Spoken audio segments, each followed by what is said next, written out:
এবছর সরস্বতী পুজোর দিনকে আমার অ্যানিভার্সারি পড়েছিল। তো আমি সকালবেলাতে ঘুম থেকে উঠে আগে ঠাকুর পুজো করে তারপরে খাওয়া দাওয়া করে নিয়েছিলাম।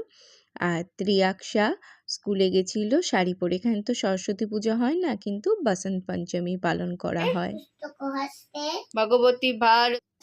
আর এই প্রথম না অ্যানিভার্সারিতে আমার হাজব্যান্ড অফিস গেছিল, তাই জন্য সারাটা দিন আমি ওর জন্য অপেক্ষা করছিলাম।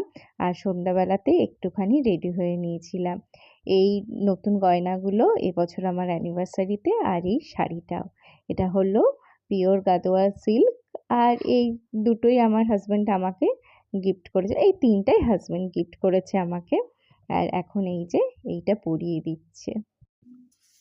ও মোটামুটিভাবে তাড়াতাড়ি করেই ফেরার চেষ্টা করেছিল, তো তাড়াতাড়ি ফিরেছে। এরপরে আমরা একটুখানি মন্দির যাব, এখানে গিয়ে প্রণাম করে আসবো। সকালবেলাতে তো আমি পুজো দিয়ে এসেছি। এটা হলো আমাদের বাঙালি কালী মন্দির। এখানে সরস্বতী পুজো হয়েছে, আর পুজো দিয়ে একটুখানি খাওয়া দাওয়া না হলে কি ভাল লাগে, তাই জন্য আমরা খেতে চলে গেছিলাম। একটুখানি খেয়ে দিয়ে বাড়িতে এসে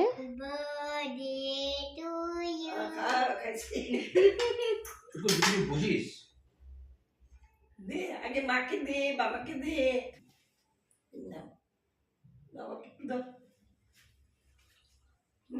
ভালো হয়েছে। আমার হাজব্যান্ড না বাইরের কেক মানে কেক অতটা পছন্দ করে না, তাই জন্য এই কেকটা আমি দুপুরবেলাতে বাড়িতেই বানিয়েছিলাম। আর বানিয়েছিলাম একটু গাজরের হালুয়া। একটু মিষ্টি মুখ তো ভালোই লাগে বলুন। তো সব মিলিয়ে আমার অ্যানিভার্সারিটা না ভীষণ ভালো কেটেছিল।